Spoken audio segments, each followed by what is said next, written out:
down, please. Stay down.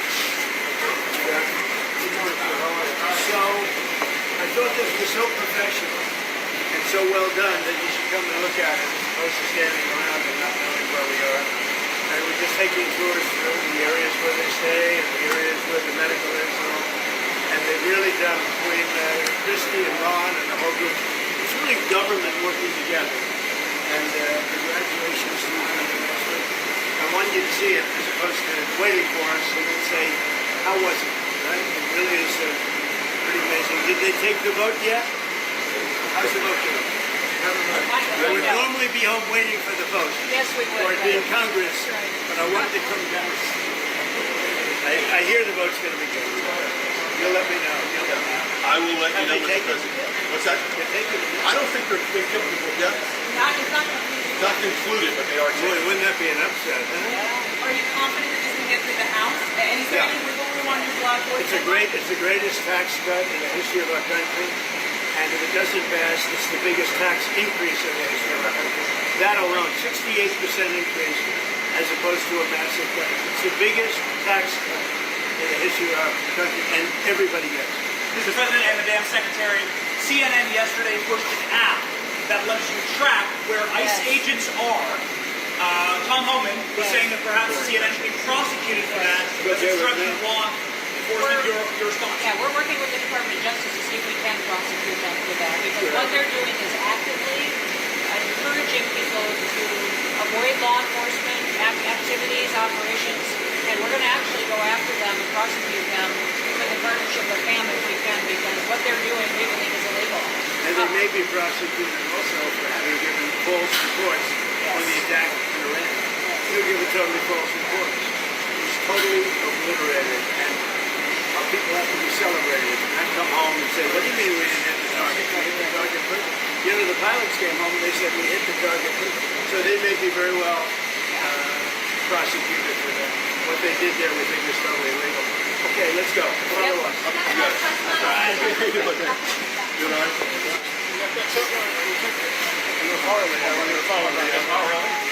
Works for who? He works for Real America's Voice. Oh, okay, good. You think it's easy?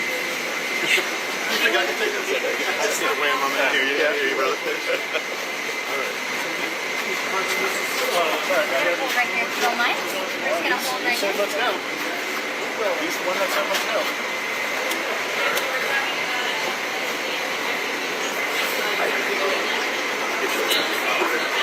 Can we move it to this one over here?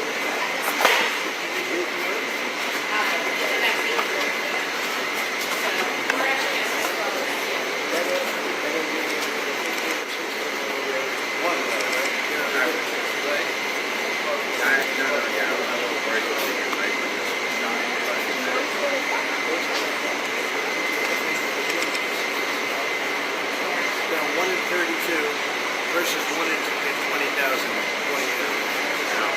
What's it? So it's one thing of it. 1 in 20,000 20 years ago. Now it's 1 in 16 in California. 1 in 16. How do you know?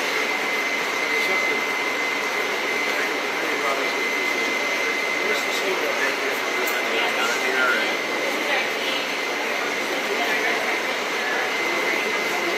They actually did all the work. Thank you guys for doing this. You got how many days to do it? This is day 9. 24 hours. I was real. This is like a monoclonal. Right here. Here's what we do all day long. Yes. I've been working with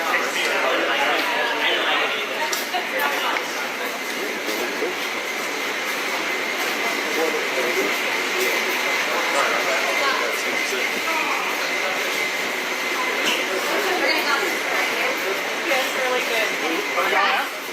Oh, okay, we're going outside. Watch your step, please. Okay, let's try to be.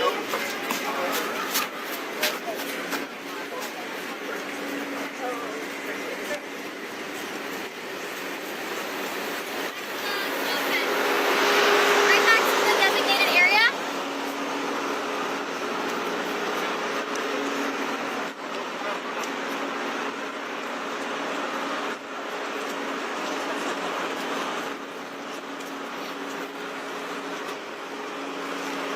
That was great. Go right in front of me first. Go down.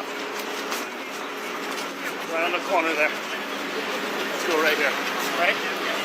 Say hello to everybody. I want to get him walking down the Yeah. Yeah, I'll come with. Wait, that? I don't know. Go ahead. Trying to say hello. Okay, you got it.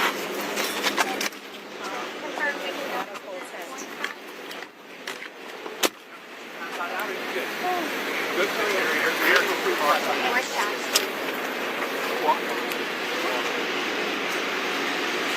Oh, he's right here. Huh? Very fast? Yes. Oh boy.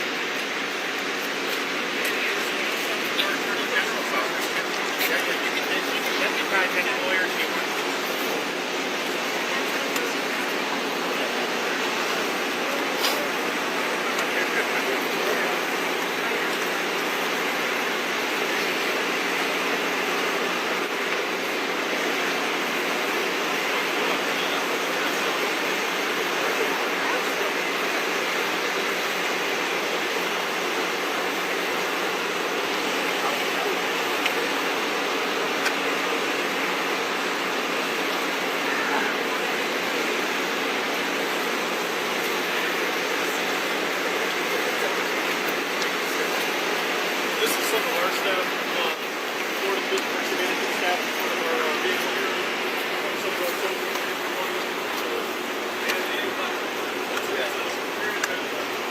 okay.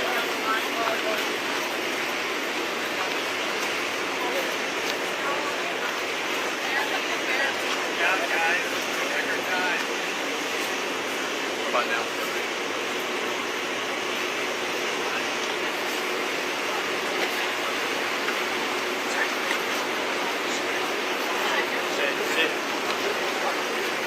You got to hold here. Sorry.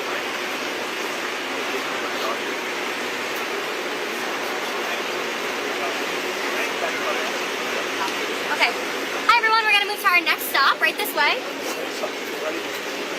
Okay. Thank you, guys. Okay, bro. There you have it. Come on, guys.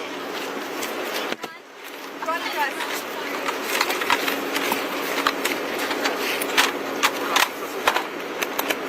Thank you. Yep, your bag is here.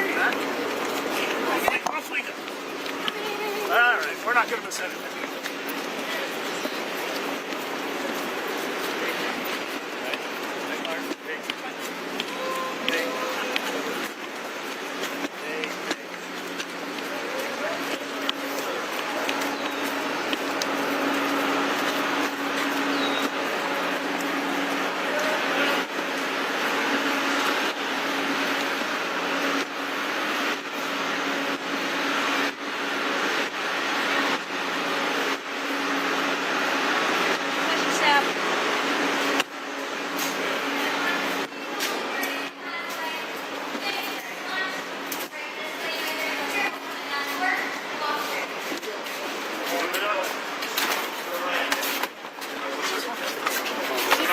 What are you trying to do? What are you trying to do? What are you trying to do? All right, raise it up. Now, spike your legs. Push that down. Still over here, everyone else on the side. Please do. First, kind of back you up a little bit with your tripod. Thank you.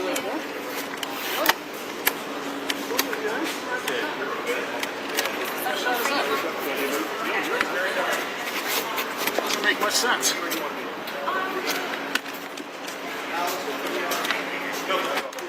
Not sure why they're there. I'll go on up over.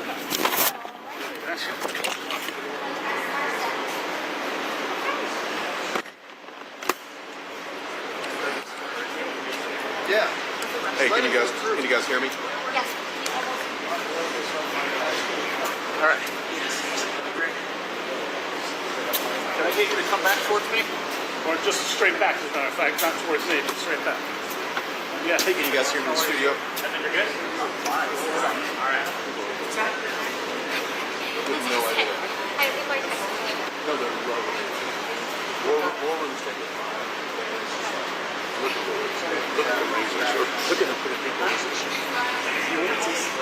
He's even. What's that? Oh, he's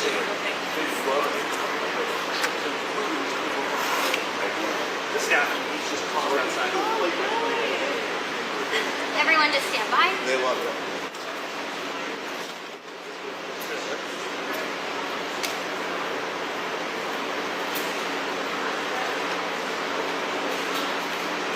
Oh wow, this is the actual holes.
See what I mean? It's an amazing job. Mr. President, Mr. Governor, what's your message to Governor Gavin Newsom inside of this facility? Well, the first thing you should do is come here and learn something. Because they don't do this. They don't know. They wouldn't know where to begin. And if they did, it would cost them 100 times more. So I would say he should call the governor, Christie, and I'm sure you'd give him because his state is a disaster, and he doesn't do this. Well, they have the original Alcatraz, so you guys could approve him being able to set one of these up over there. I'm sure the secretary would be happy to do that and provide some. My sense is he's probably not going to bite on that, but I don't know that they'd be able to come in at cost because they tried to do this high-speed rail. They spent like $150 billion, no tracks. We've got a privately funded rail in Florida from Miami to Orlando, cost the taxpayer $0, and it's very successful. So just a much different approach between states. Hey, Mr. President, when's the first person checking in this beautiful Alcatraz? It'll cost 100 times more than they do. Now, he ought to come here and study this because he could learn a lot. When's the first person checking into the room, sir? Tomorrow. Hopefully tomorrow, within the next 24 hours. They have the doctors, they have all the professionals. There's going to be a security sweep because there have been civilians here, so they will sweep this multiple times to make sure there's nothing can be used as weapons or any contraband.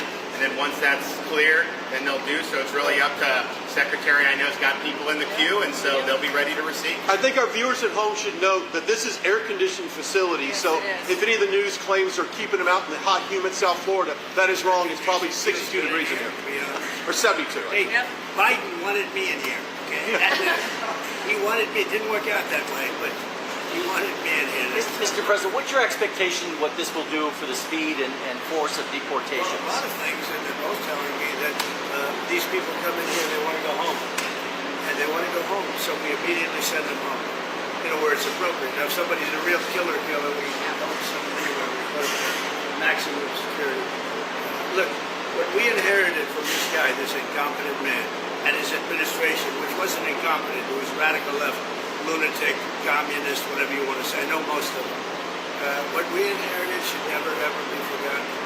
What they've made us do.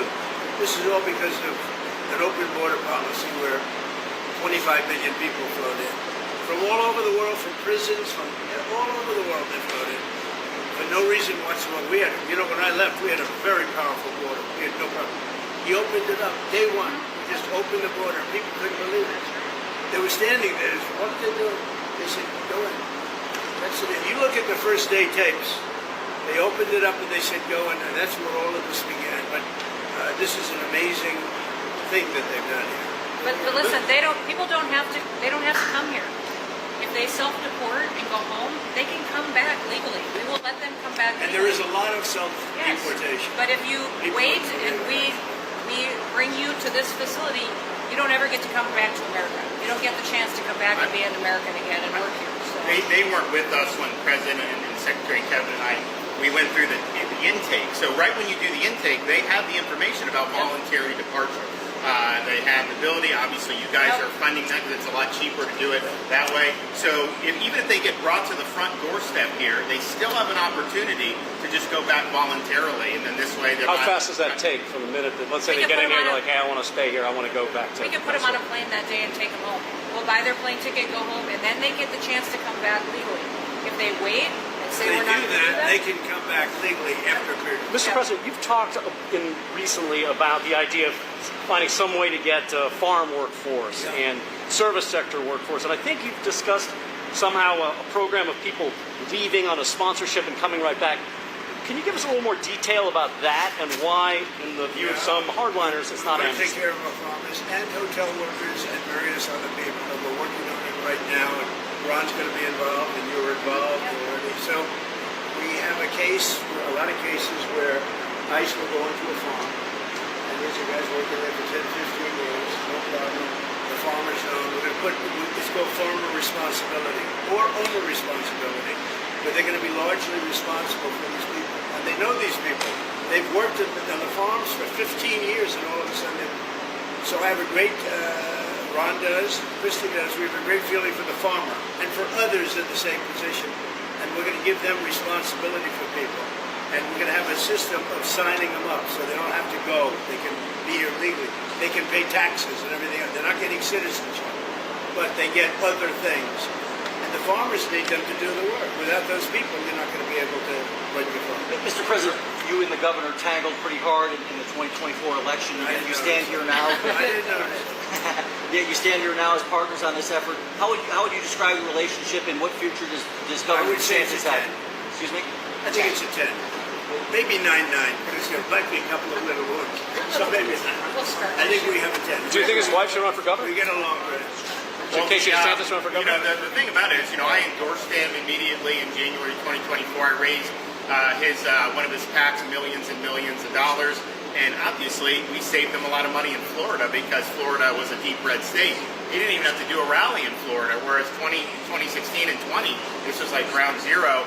And so we've been really happy to do that. And then we've worked very well on this and other issues with Florida. And you can call him at any time, and he wants to be helpful for governors. I mean, I can tell you that. We did Hurricane Helene last year. You didn't hear from the president at the time then, but with President Trump, we know immediately. You just make the phone call. Can we ask a Gaza follow-up question? I'm sorry, like another thing you inherited. How firm are you going to be with Netanyahu about ending the war in Gaza? Very firm, but he wants it to. He's coming here next week. He wants to end it too. We had a tremendous success with Iran. Somebody said, "When are you going to sign?" I said, "Sign? They are so bombed out." Did you see the report issued this morning? The place was decimated. It'll be years before anybody even gets down there. So that's not a priority, but we'll have a report and we'll have whatever we want. We'll get whatever we want from Iran. And I think, and I hope they want to have a good, they have massive sanctions right now, biting sanctions. It's going to be very hard for them to do anything with those sanctions. And I look forward to maybe there'll be a time when we get along with them and they can rebuild their country. But is there a point where you tell Netanyahu, like, you've got to end this now, you got to strike a deal? Well, he wants to. I can tell you he wants to, and I think we'll have it. I think we'll have a deal next week. Thank you. That's what I think. Mr. President, do you intend to announce your pick for successor to Jay Powell earlier than say, or as early as say the summer or this fall? Will I do something about who it's going to be? Yes. I don't know. Hey, she'd be a good candidate. I do. She'd be a good candidate. Anybody would be better than Jay Powell. No, he's causing us a fortune because he keeps the rate way up. I think it's Trump derangement syndrome personally. But, you know, we have a very strong country. We're the strongest country. Look, our country right now is at a level that we haven't seen for 40, 50 years. What we're doing now is nobody's seen anything like it. I told you, I was in the Middle East. The King of Saudi Arabia said to me very strongly, he said, you know what? A year ago you had a dead country. Now you have the hottest country in the world. We do. We have the hottest country in the world. Thank you very much. I was going to say Syria. We'll be seeing it over the next year. Also, those type of industries. Kilmar Brego Garcia, the first name here.